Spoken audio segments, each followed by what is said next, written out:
या न्यूज बुलेटिनचे सहप्रायोजक आहेत गोकुळ.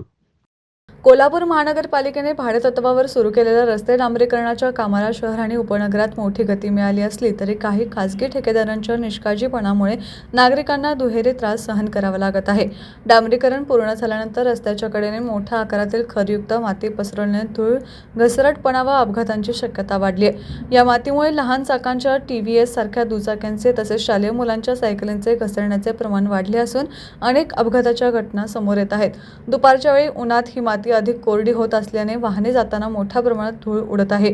ही धूळ जवळच्या अपार्टमेंटच्या 3ऱ्या-4थ्या मजल्यापर्यंत पोहोचत असल्याने नागरिकांचे दैनंदिन जीवन विस्कळीत झालंय. तज्ज्ञांच्या मते या ठिकाणी शोषणक्षम व नियंत्रित धूळ नियंत्रक माती वापरणे आवश्यक होते, परंतु ठेकेदारांनी कामचलाऊ पद्धतीने अयोग्य दर्जाची खडी माती टाकल्याने परिस्थिती गंभीर बनली आहे. नागरिकांनी महानगरपालिकेकडे याची अनेकदा तक्रार केली असून त्वरित सुधारणा न झाल्यास रास्ता रोको आंदोलन छेडण्याचा इशारा दिलाय.